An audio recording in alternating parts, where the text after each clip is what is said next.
Welcome back, MTG Joe here. Today we are going to cover the best deck options for this upcoming Saturday, January 18th, Explore Qualifier Play-In event. So this is for best of one. Following weekend will be the actual qualifier event, which will be Explore best of three. There's a Friday play-in as well that will be best of three. So we'll cover best of three options ahead of that, but I wanted to get this video out a little bit earlier in the week so folks could have deck lists that they can try out prior to this Friday's event if they want to try to do that last chance qualifier, skip the ladder, and just get in to the event itself. So most notably and recently in Explore Pioneer, there was the ban of Giganta Companion, not having like instrumental, but like fewer decks will obviously have the companion with it. But we're going to cover a bunch of different deck options today that you can take to the event. All the deck lists will be put into the video description so you can copy paste to your heart's content. And we're going to get the data from Untapped, what you see on the screen. Companion tool aggregates users' win rates, gives us all these stats that we're going to be looking at today. So in terms of metagame spread right now from Platinum to Mythic, there's a pretty even spread. We have Rakdos midrange, which could be like the Demons list, 7.5. The Niv deck, 7.5. Rakdos Aggro, about 7%. Mardu Greasefang, about 6%. Azorius at 5, mono red wizards. You can have some Leyline variants as well in there at about 5. We have the Selesnya Death and Taxes at about 4, and then the Angels list at about 4. What was interesting to kind of see is if you just go up to Diamond, we start seeing like Greasefang as well as Rakdos take a little bit more of a dominant position in terms of the metagame itself. But we're looking at the population here. The most notable thing is if we look at Rakdos Aggro's metagame distribution from the beginning of the month, we see it drop quite a bit, by almost 10%, as more of these mid-range decks, a little bit more interactive decks kind of pick up. I'm a little biased because I have this deck of paper, the Rakdos Aggro deck. I think it's very strong, but we'll look at different options here. So we're looking January 5th through the 12th, 28,000 games played from Platinum to Mythic. Rakdos Aggro is the highest win rate deck, 71%. So there's a lot of little tweaks you can have along the edges with this deck here, but the more notable recent additions is some number of Screaming Nemesis in the main. Now, notably, if you're expecting a little bit more red mirrors, going up to the second copies could be reasonable. There's a cool interaction with Reckless Rage, which normally has kind of a downside because you have to target one of your own creatures. You generally offset this by having prowess creatures, but it's actually extra bonus with the Nemesis because you get to redirect that 2 damage to your opponent's face to shut off life gain, or just to be like extra removal in a way. If they have 2 creatures with like 2 toughness, you can redirect that 2 damage to another creature as well, which is kind of sweet. The deck plays kind of a prowessy aggro deck. We have the mouse package from Standard, Emberheart, Heartfire, and some copies of Manifold Mouse. Swiss Spears, Kumano, once All-Star in Standard, still has a home. Infuriate as a pump spell, Monstrous Rage, as well as Turn Inside Out if they're doing heavy removal. You have the Fling kind of package, as well as Slickshot. You also have Claim Fame. Some of these decks sometimes will play 1 to 2 Fatal Push in the main. Usually the black also comes in the sideboard where you have Omnixus, you have Thoughtseize, Fatal Pushes, stuff like that. But Claim to Fame is a nice card because it can be reanimate one of your creatures, can also give them haste. So something like normally like Heartfire Hero that wouldn't have haste would get the Valiant trigger, get some extra push damage. You have Den of the Bugbear as well as Ramunap Ruins and Sokuzan as utility lands. We go to Selesnya Death and Taxes, 70%. So this deck here, leveraging Collected Company with the 8 elves, so you're pretty much trying to skip your turn 2 mana spell and go straight to 3 mana spell in this deck. Enduring Innocence is a card that provided a lot of grind value for this deck, letting any of your kind of hate bear style effects draw a card and replace themselves. So you have Archon of Emeria that taxes decks with non-basics, as well as like Phoenix, can't cast multiple spells, Lotus Field, anything like that nature.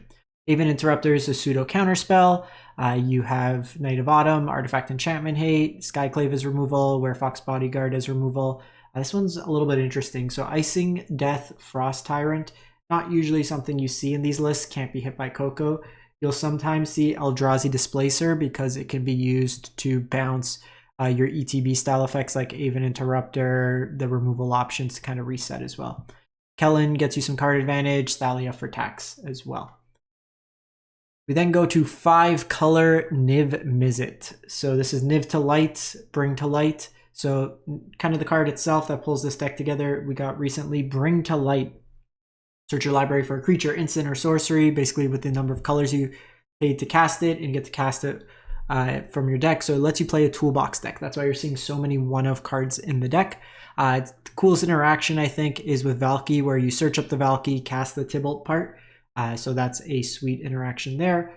You have Niv Supreme, that gives you kind of jump start, so you can rebuy stuff in your graveyard. Niv Reborn refills your hand. But then you have like tutorable sweepers, The End as an edict, Slaughter Games as an like surgical extraction style effect. You can do Omnath, Saint Alenda.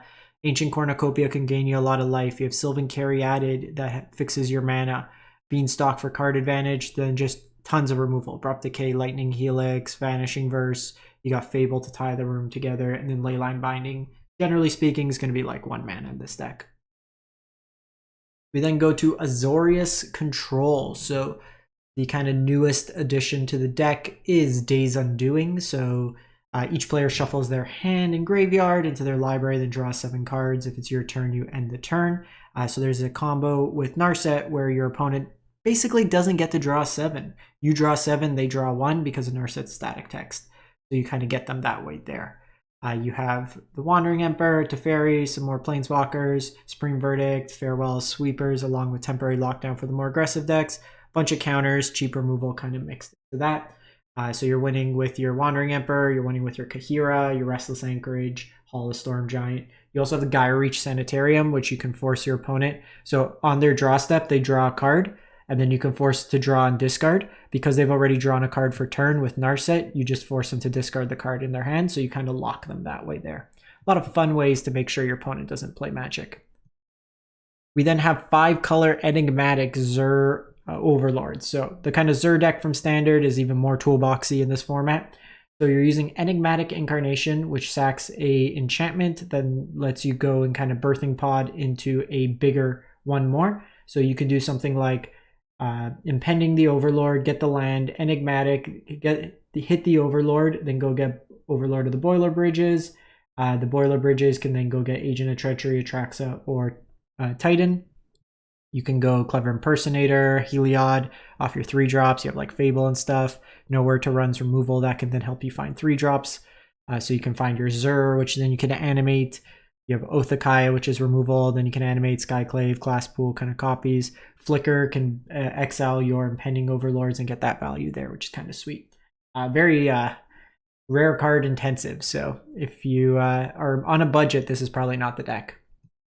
We then have Selesnya Auras, 64%. The card that most recently came out in Pioneer Masters is Glade Cover Scout. 1 mana, 1/1 hexproof. Your opponents can't touch this. So this is a really good card to just throw a bunch of auras on, try to smack your opponent to death. Most notable, like Sheltered by Ghost is removal. You have Shard Mage for protection. You have Light Paws that can be like a toolbox.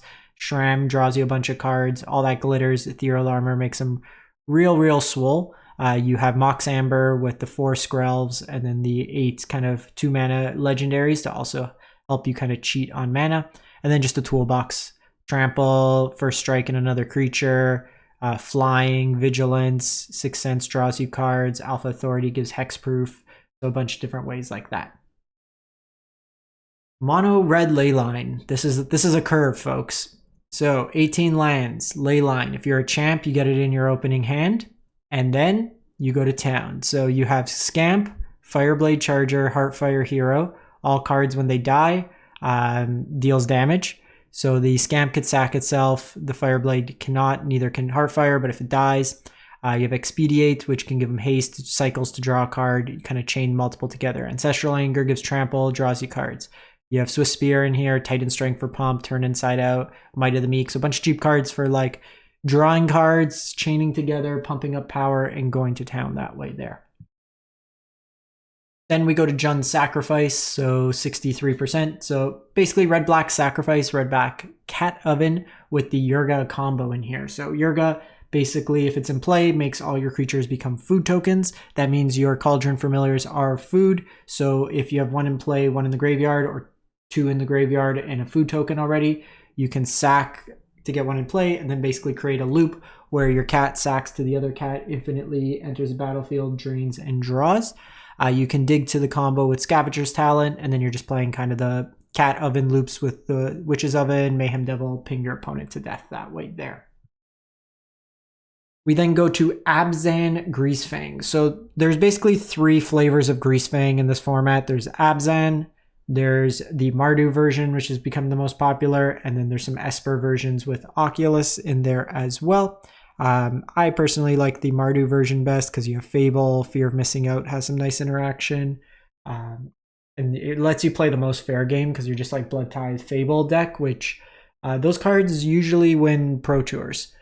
So I think that's kind of the best. But this version here, you are using things like Satyr Wayfinder, Grizzly Salvage, Stitcher Supplier. So you're just self-milling, drawing, discarding, putting into your graveyard one of the vehicles, and then Greasefang animates and basically gives the vehicle haste for the turn. You smack in. Parhelion's 13 damage on its own with 2 angels left behind. You have the fair game plan with Eska's Chariot in this version here. You have things like Can't Stay Awake that can also reanimate your Greasefang. And don't forget, folks, you can Thoughtseize yourself if it means kind of curving out into the combo.